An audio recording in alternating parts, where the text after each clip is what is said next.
안녕하세요. 업대연봉의 사업일지입니다. 이번 주에는 참 많은 일들이 있었어요. 일단 첫 번째, 드디어 법인 설립을 했습니다. 사실 법인 설립은 처음부터 해도 돼요. 근데 법인이라는 건 설립이 되자마자 계속 돈이 들어가요. 그래서 순서를 최우선순위로 할 필요는 없어요. 하지만 지금부터는 법인을 설립할 필요가 있습니다. 왜냐? 이제 발주를 하려면 발주 대상이 있어야 될 거 아니에요. 제품을 만들려면 제품 뒷면에 보면 콜라가 있는데, 자, 이런 식으로 얘 지금 뭔가 정보가 막 써 있어요. 여기에 보면 이걸 만든 애가 누군지 그런 정보들이 여기 담겨 있거든요. 법인이 없으면 제품을 만들 수가 없어요. 물론 개인 사업자로 해도 돼요. 근데 왜 저는 법인 사업자를 만들었냐? 사업자는요, 개인 사업자가 있고 법인 사업자가 있어요. 공통점에 대해서 말씀드릴게요. 개인이든 법인이든 그냥 사업을 할 수 있습니다. 아까 제가 코카콜라 얘기 드렸죠. 자, 여기다가 개인 사업자로 일을 해도 돼요. 상관없어요. 이게 공통점이에요. 자, 그럼 이제부터 차이점만 나열을 해볼게요. 첫 번째, 개인은 말 그대로 나야, 나. 내가 사업을 하는 거죠. 회사긴 회사인데 나예요. 주체가 나라고요. 근데 법인은 내가 대표인 거지 주체는 법인이에요. 개인 사업자는 망했을 때 책임이 나한테 있어요. 하지만 법인 사업자는 망하면 법인이 책임을 지는 거지 내가 책임을 지는 게 아니에요. 이게 가장 큰 차이점입니다. 그러면은 책임을 법인한테 넘기는 거면 법인이 훨씬 유리하겠네요. 당연히 망했을 때는 법인이 유리하죠. 하지만 법인이라는 건 아까도 말씀드렸듯이 만드는 순간부터 돈이 계속 들어가요. 자, 개인 사업자는 매출이 적을 때는 세무 기장에 대한 의무 조항이 없어요. 돈을 회사가 막 벌어요. 그러면 돈을 내가 막 써도 돼요. 왜냐하면 나니까. 회사에서 번 돈을 내가 막 써도 돼요. 근데 법인 사업자는 내가 분명히 만든 회사예요. 그리고 내가 대표예요. 하지만 회사 돈을 마음대로 쓰면 횡령입니다. 깜빵 가요. 이게 차이점이에요. 그러면 또 개인 사업자가 유리해 보이네요. 근데 개인 사업자는 세율이 높아요. 여러분들이 직장 생활을 하면서 연말정산이라는 걸 해봤을 거예요. 연말정산은 연말에 하는 거고 그 다음 연도 5월에는 종합소득세 신고까지 합니다. 본인이 1년 동안 벌었던 근로소득, 사업소득, 임대소득, 연금소득, 퇴직소득, 기타소득 등등의 어떤 그런 이런 것들이 다 합쳐져서 내가 총 얼마 벌었는지를 합산을 하는 거죠. 그래서 사업소득, 그러니까 내가 사업을 운영하면서 만약에 매출을 뭐 10억을 했어요. 근데 거기서 이것저것 뭐 임대료도 주고 직원 급여도 주고 물건도 사고 하다 보니까 9억을 썼어요. 1억이 남았잖아요. 내가 1억을 번 거랑 같은 의미예요. 그러면 거기서 또 경비를 제외해주고 이런 게 연말정산이죠. 까고 했을 때 금액이 5천이다. 그러면 우리나라 세법상 5천에 해당되는 세율을 내야 돼요. 근데 이게 보통 법인보다 개인이 높습니다. 세율이. 이렇게 깠을 때 이게 1억 정도가 되잖아요. 그러면 대충 계산했을 때 반 세금을 내야 돼요. 우리나라 법상. 물론 이제 계산하게 되면 되게 복잡해지지만 간단하게 그냥 계산하기 편하게 말씀드리면 1억 벌었네 그러면 세금 5천이라고요. 너무 비싸잖아요. 근데 법인 사업자는 이 2,200만 원 정도로 줄어듭니다. 차이가 많이 나요. 그래서 나중에 돈을 많이 벌었을 때는 법인은 세금이 적어요. 개인은 세금이 커요. 그러니까 계속 장단점이 왔다 갔다 해요. 설립할 때 무거움은 당연히 개인 사업자가 가볍죠. 그러니까 편하죠. 잘못됐을 때 책임은 개인 사업자는 다 가져야 되지만 법인은 약간의 책임을 회피할 수가 있어요.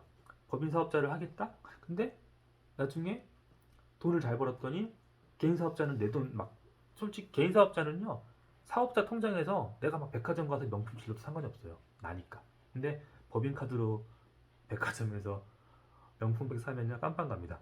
돈을 많이 벌었더니 개인 사업자가 유리하네. 그랬더니 개인 사업자로 해야 되나? 했더니 개인 사업자는 또 세금이 세네. 그래서 본인이 어떤 게 유리한지 잘 따져봐야 됩니다. 당연히 사업 초창기에는 어느 누가 시작해도 사업 초창기에 매출이 적을 거 아니에요. 그러면 개인 사업자가 유리해요. 돈을 많이 못 벌었기 때문에 세금도 적죠. 내 마음대로 돈을 뺐다 넣었다 할 수 있죠. 하지만 회사가 어느 정도 성장을 하게 되면 법인이 유리해지는 시점이 딱 옵니다. 그럼 이때 원활하게 법인 전환을 딱 해야 되는데 이게 쉽지가 않아요. 그래서 처음부터 나는 그냥 동네 장사 수준으로 살 거야 이러면 개인 사업자를 하는 게 맞는데 그래도 어떻게 될지 모르지만 나도 한번 대기업 만들어 보자 라는 포부를 갖고 있다면 법인을 시작하는 게 맞아요. 그리고 법인으로 시작을 하면 주식을 발행을 하기 때문에 여러분들이 같이 시작할 뭐 동료라든가 파트너들한테 주식도 나눠줄 수 있고, 나중에 회사가 성장을 하면 IPO 들어보셨죠? 기업 공개 이런 걸 하려면 다 법인으로만 가능합니다. 개인 사업자는 불가능해요. 그리고 예를 들어 나중에 누군가로부터 투자를 받을 때도 개인 사업자한테 투자하는 경우는 없어요. 뭐 엔젤 투자라고 불리는데, 개인 간 투자, 뭐 지인한테 투자받기 이런 거야, 부모님한테 투자받는 거 이런 거야 개인이든 법인이든 상관없겠지만, 실제로 제대로 된 주체한테 투자를 받으려면 무조건 법인이어야지만 받을 수가 있습니다. 그래서 내가 어느 정도 회사를 제대로 한번 해보고 싶다, 그래서 법인을 만들어야 되는 거예요. 물론 저는 이런 경험들이 있기 때문에 법인을 설립을 했어요. 법인을 설립하려면 등기소에다가 신고도 해야 되고 이런 절차들이 있는데 혼자 해도 돼요. 근데 혼자 하면 되게 복잡하고 사실 쉽지가 않습니다. 잘못 만들면 또 해야 되거든요. 다시 해야 되거든요. 수정을 해야 되거든요. 그래서 법무사한테 맡기는 게 좋아요. 왜냐면 법무사 수수료가 그렇게 많지 않아요. 물론 이제 규모에 따라서 수수료는 비례하게 증가하지만, 여러분들이 처음 설립하는 수준이 뭐 저나 여러분이나 처음 만드는 수준은 다 고만고만할 거란 말이에요. 고만고만한 수준에서의 수수료는 똑같거든요. 그 수준이 여러분이 법을 다시 공부해서 스스로 그 모든 서류를 준비하고 신고하러 갔다가 아무 이상 없이 그거를 다 통과를 받고 다시 내가 모든 서류를 정상적으로 발급받는데 공부하고 들이는 시간에 비해 수수료가 싸다는 소리예요. 보통 법무사한테 맡기는 게 좋습니다. 또 그렇게 관계를 트는 것도 좋아요. 앞으로 회사가 성장하면서 계속 법무사는 필요할 수 있거든요. 자, 그래서 저는 이렇게 법인을 설립을 했고요. 법인을 설립을 했으니까 다음 주에는 사업자 등록증과 통장을 만들어야 돼요. 이제 그동안 먼저 그 영양성분 같은 검사를 하는 비용을 제 개인 통장에서 일단 지불을 했어요. 근데 법인이 설립이 됐기 때문에 다시 법인 계좌에서 비용을 지급하고, 제가 예전에 선 결제했던 제 개인 계좌 비용을 환불을 받아야 돼요. 그래야 나중에 회계 처리라든가 이런 모든 부분에서 인정도 받을 수 있고, 이때 법인이 활동을 하는 거지, 이제는 저 개인, 업대연봉 개인은 그냥 하나의 주주이자 대표이사로서 활동을 하는 거지. 이렇게 이제 법인을 설립하는데 이번 주 완성이 됐고요. 그 다음에 이제 업무적인 부분에서 지금 계속 디자인을 하고 있는데, 일단 캐릭터가 완성이 됐고, 저희가 초기에 만들었던 디자인과 캐릭터를 입혀갖고 이제 섞었어요. 큰 틀은 잡혔거든요. 근데 조금 디테일한 부분에서 수정할 게 있어가지고 그 부분을 오늘 회의를 통해서 확정을 지으려고 합니다.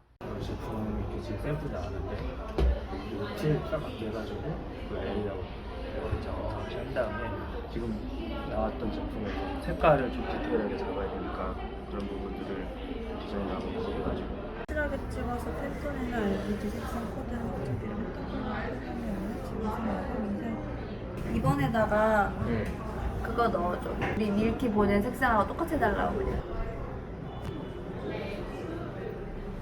문문 옆에 이 오트밀이 여기다가 여기에 하는 거냐? 들어가는 게 나을지 여기에 들어가는 게 나을지. 그래서 이거를 지금 국문 옆에 넣어놨잖아. 이거를 여기다 넣지 말고 여기다가 또 한번 넣어봐 달라고 한 거. 우리는 수평적인 조직이라서 회의할 때는 자유롭게, 반말로 자유롭게 의견을 마음대로 낼 수 있습니다. 밀키 그거 캡처해서 보내라고? 그 색이랑 그냥 똑같은 팬톤 색을 찍어달라고 하는데. 미팅을 하고 왔는데요. 오늘 미팅의 메인 주제는 디자인이 수정된 버전을 받아서 디테일한 부분들을 확실하게 수정을 할 부분을 찾아서 재요청을 하는 게 오늘의 핵심 주제였는데, 그 과정을 거의 못했어요. 일단 시간이 늦게 왔는데 좀 너무 실망적이었습니다. 난감했어요. 원래 우리가 계획했던 것만큼 오늘 진행을 못했어요.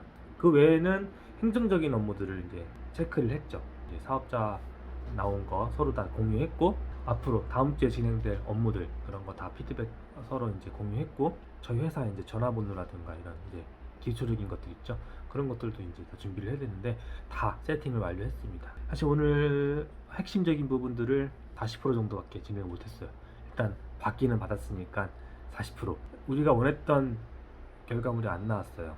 지금까지 순탄대로 달렸는데 디자인의 후반부로 가니까 계속 소통이 잘 안 되네요. 확실히 디자이너는 대놓고 옆에서 조지면서 수정을 시켜야지 됩니다. 그렇지 않고 주고받고 이렇게 하다 보면 서로가 받아들이고 주는 그 어떤 온도라든가 느낌이 다르거든요. 디자인이라는 거는 어쨌든 간에 상당히 주관적인 걸 창조해야 되는 거기 때문에 실력이 있고 없고의 문제보다 정확하게 우리 뜻이 맞아야 되는데 그게 잘 안 되면 이렇게 삽질을 하는 경우들이 많아요. 그래서 디자이너는 항상 만날 수 있는 사람을 만나는 게 좋습니다. 디자인이 계속 지연이 되고 있어요. 이것만 빨리 끝나면 발주를 줄 수 있거든요. 일단 이번 주, 돌아오는 주죠. 다음 주 안에 확실히 마무리 짓는 걸 목표로 달려갈 거고요.